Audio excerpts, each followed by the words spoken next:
Okay, so hello, my name's Alex. Today we are looking at this, which is basically an illustration of how you could play live electronic music, sort of techno in this instance, but live electronic music just using hardware. And I think the thing we're particularly going to focus on is this Moog DFAM, which is, it's called the DFAM, it stands for Drummer from Another Mother. It's kind of a drum machine, but as you're going to see in this video, it's sort of not a drum machine as well. It's actually a really interesting and kind of strange product. There's really actually genuinely nothing quite like it, at least there isn't a kind of modular synth patch, because it's a very unusual device. And what I've got rigged up here is yeah, an illustration of how you could play live. And I've got a mixer, which is mixing all of these things. And then in terms of synth gear, I've got two DFAMs, you know, two heads are better than one. Two DFAMs, one of which was just doing the kind of hats that you heard before. I've got a kind of hatty thing made in, like plumbed in at the moment. And then the other one is this, which is actually based on a preset. Now, when you get a DFAM, it comes with these rather fantastic kind of like cardboard sheets. And these are literally presets. They illustrate kind of how you could set up a DFAM to make particular sounds. And I really, really like this particular one because I think it illustrates what's so absolutely bloody fantastic about this product, which is that it can do things that are not just a synth sound and not just drums. It's kind of a bit of everything. Because as you listen to this, all you're hearing is one DFAM.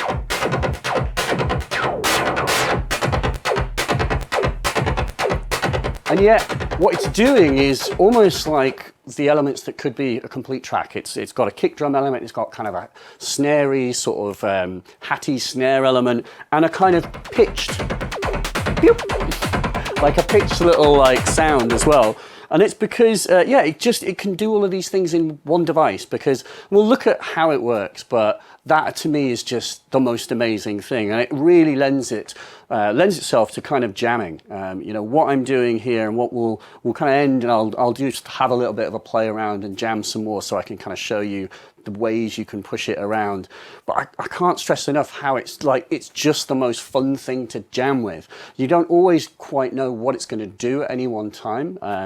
But as you get to know it, it's very possible to learn, oh, you know, if I want to make a kick drum, I do this kind of setting. That's totally possible. But I guess what I mean is that the most gratifying way that I've found to explore it is just to do things like this, do freeform jams.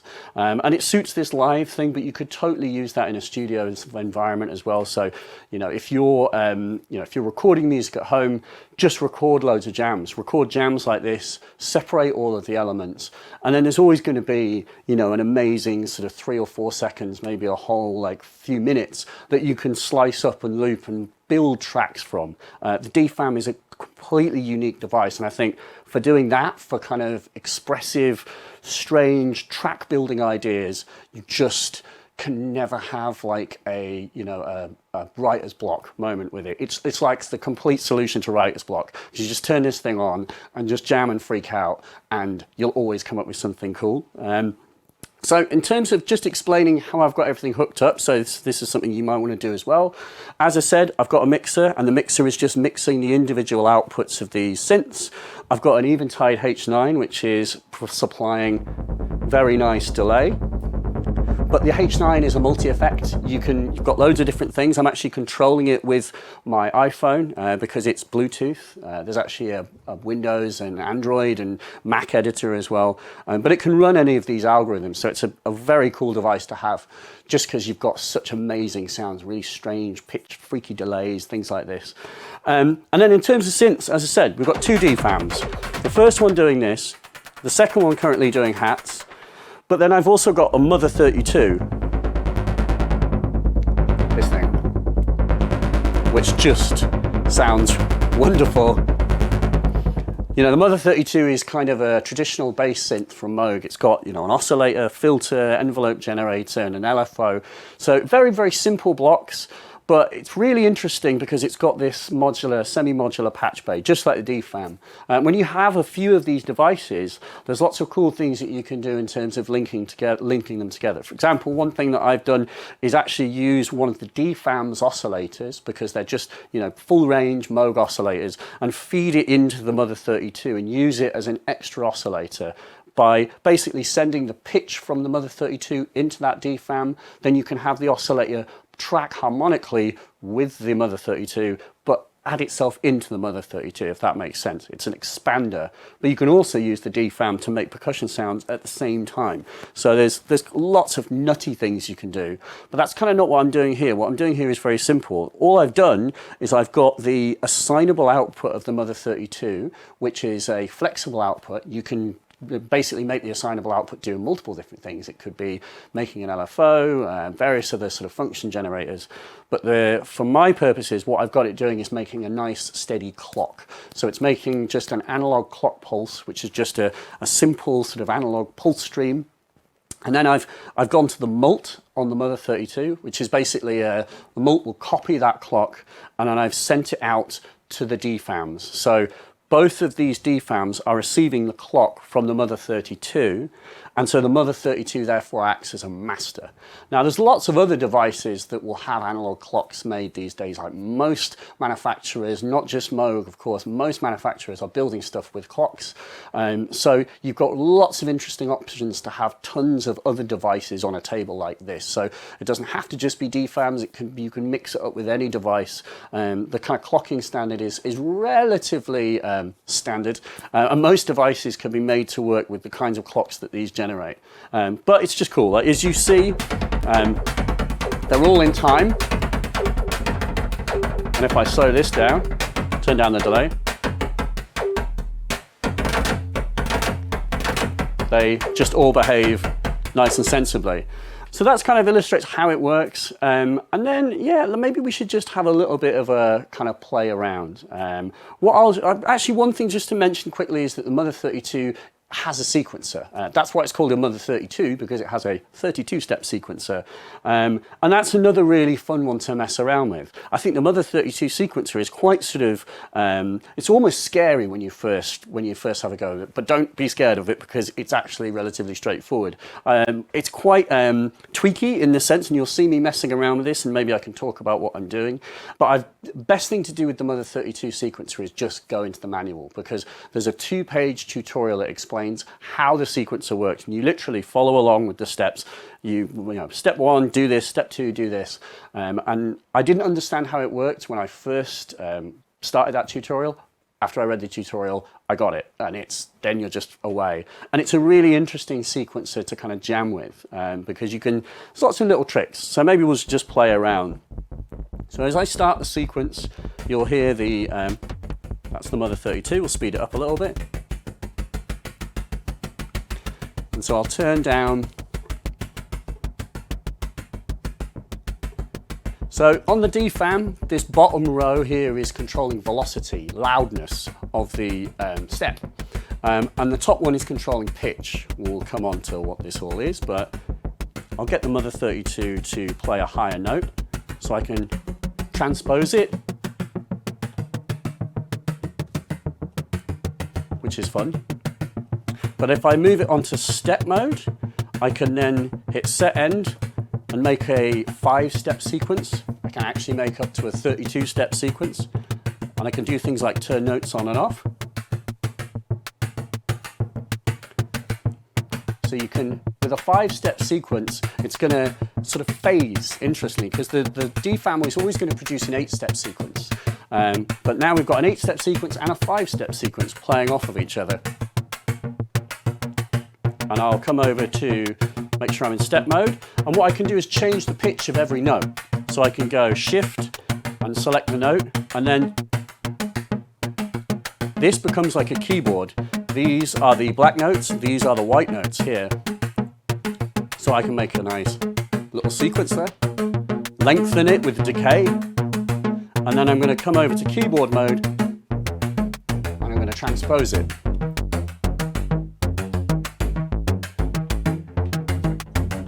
Tap tempo.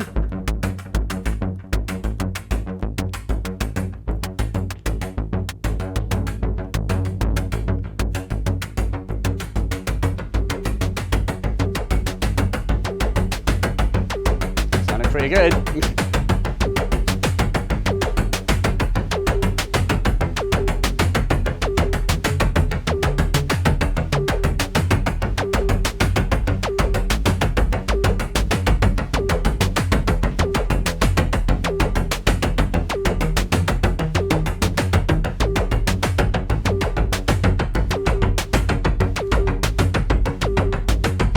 I'm going to fade down the steps which are acting as snares.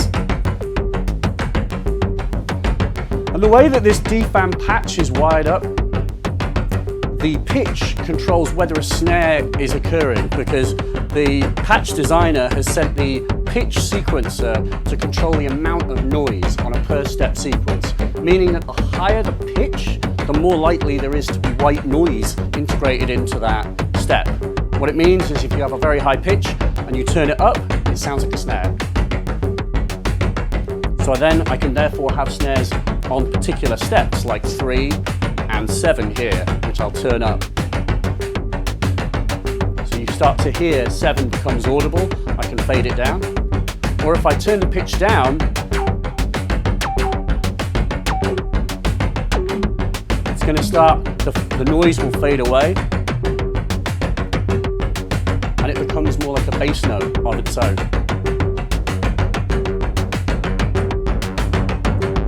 Let's get the other DFAM going.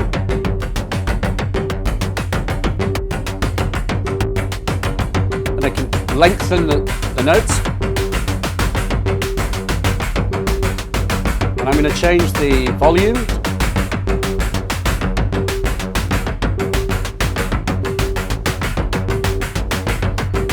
Really nice using the velocity per step. So I can have nice punchy notes that appear, but then I can create ghost notes by turning these down a little bit.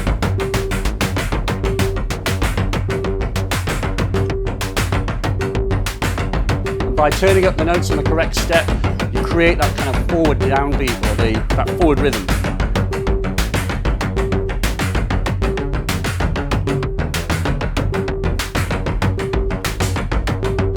And it's a funny way of making music, because one thing to stress is that I'm improvising with this system. One thing that it is hard to do is you can't just play a song, but for myself as a musician, I find one of the most inspiring uses of hardware is freeform experimentation, where I don't know what's going to happen, but with devices like the DFAM, you really can't fail to get something interesting and strange and unique, and therefore it's a very valid way of playing and making music, just to explore the equipment and just record all of the results.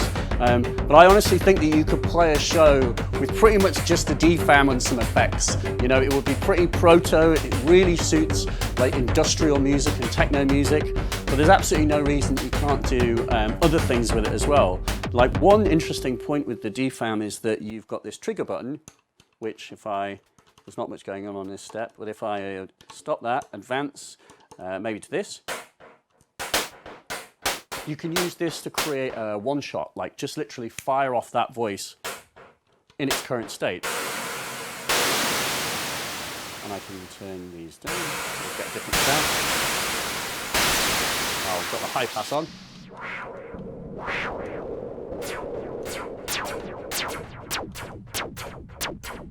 And a nice noisy sound. I've got the oscillators turned right down here. The pitch is routed to noise. If I take this out,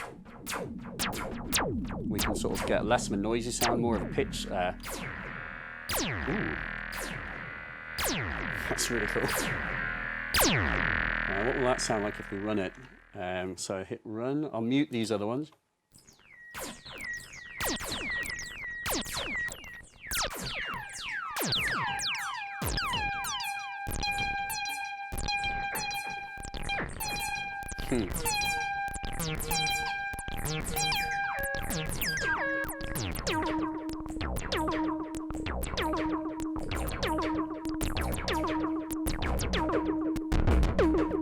So this is just the DFAM here, this is just that and some delay from the H9.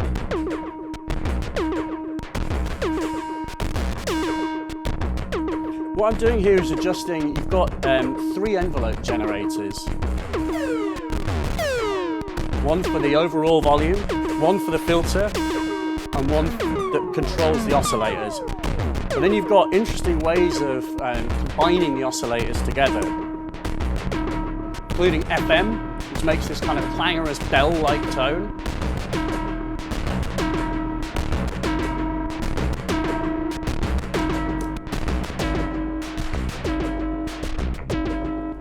That's cool.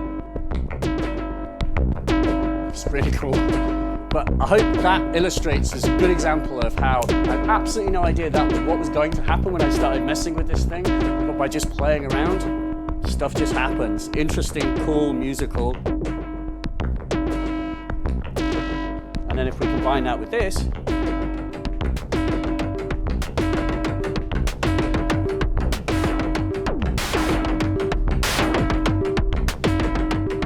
I want like a snare there.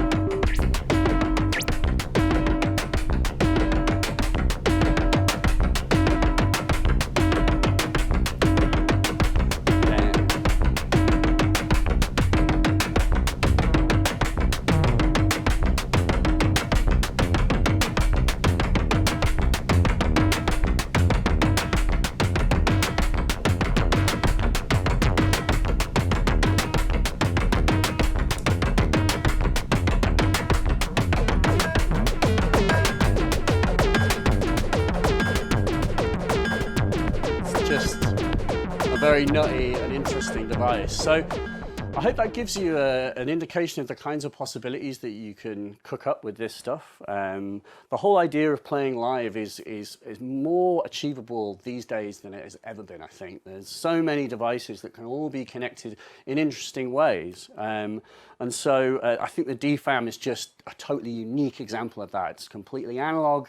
It uses elements that you may be familiar with, oscillators, filters, sequencers, and envelope generators and things, but it really puts them together in a very unusual way. You know, just to stress, the DFAM is not, you know, cannot be replicated by a traditional analog subtractive synth. Really, the only way to do exactly what this is doing will be to patch up something on a modular synthesizer. It's a really unique and strange arrangement of elements, but it isn't that important, I think, to understand how it works. It's more just to illustrate that it's just capable of such flexibility and just, you know, it's an open-ended thing. It's a really fun jamming tool, and that's what makes it so useful for live experimentation. But obviously, you know, you can do the same thing in a studio. So hope that helps. If you have any questions at all, please leave a comment. And obviously, for more information, check the DFAM and other Moog synthesizers out at the SCAN website. Thanks very much for watching. Cheers.